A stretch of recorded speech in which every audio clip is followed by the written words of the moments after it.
By default, all the lines you draw in AutoCAD are just 1 pixel thick. This looks good on screen because it gives you clean, crisp lines, and this helps you to draw accurately. However, it's a different story on paper.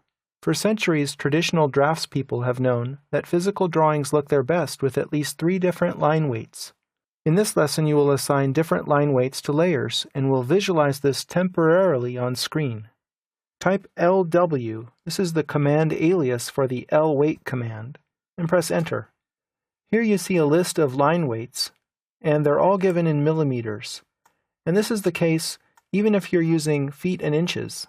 And I think the reason for this is that everyone has an intuition about technical pencils. The most commonly used technical pencils are 0.5 millimeters. You can also find them as 0.7 millimeters, and if you go to a drafting store you can find them in all different sizes, but probably not as many as AutoCAD lists here. Now if I go ahead and select a thick line weight like 0.7 millimeters and click OK, notice what happens up here on the Properties panel. It's selected that in this Properties drop-down. If I draw a line, it looks the same as all the other lines on screen. I'll zoom in closer. It's represented by a single pixel width. Go down here to the status bar and toggle Show Hide Line Weight.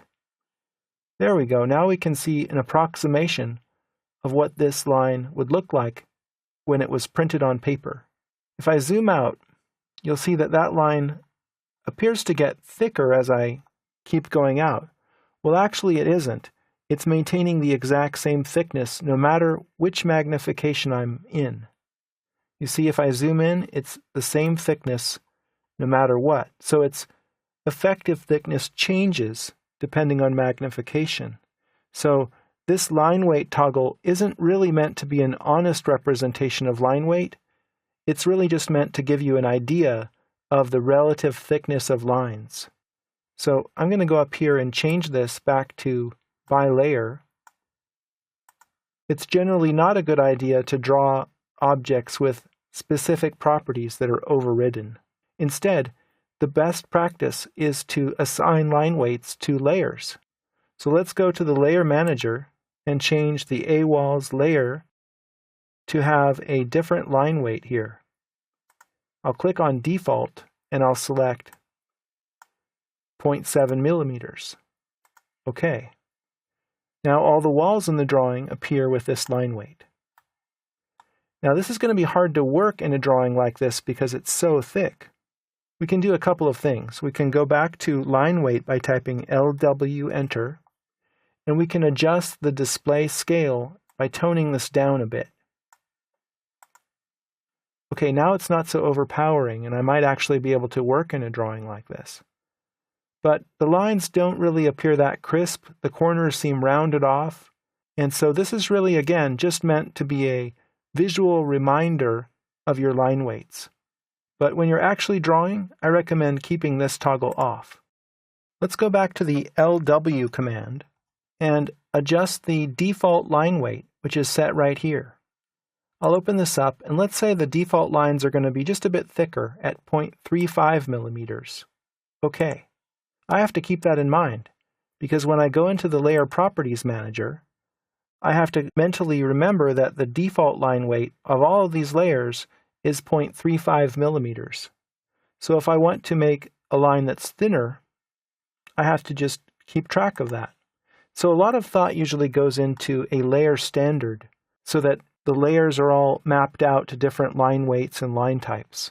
But this is something that you can evolve over time, or you can use a layer standard in an office where you might work, where this has already been figured out for you. Now let's decide on a couple of line weights for different layers. Click right here, and you'll see that this layer is a tile.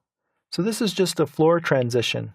It really should be a very thin line, because it really doesn't represent anything that's poking up out of the floor plane. It's just a transition. So let's make that very thin. A tile will be thin. And then Escape. I'll click here, and this is the A brick layer. Okay, that would be thicker, wouldn't it? A heavy brick wall should be bolder on the plan. So let's go back to the Layer Manager and change these two layers. A brick will have a thicker line weight, perhaps as thick as the walls. I'll make it 0.7. And the A tile layer will be very thin. I'll set it at 0.2 millimeters. So again, let's turn on line weight to see what that looks like on screen. We get a visual preview of what the lines are relative to each other, but you really have to see how the line weight looks on paper to get the full effect. In this video, you have learned how to use the lweight command to assign the default line weight to the drawing, and also how to assign specific line weights to layers and objects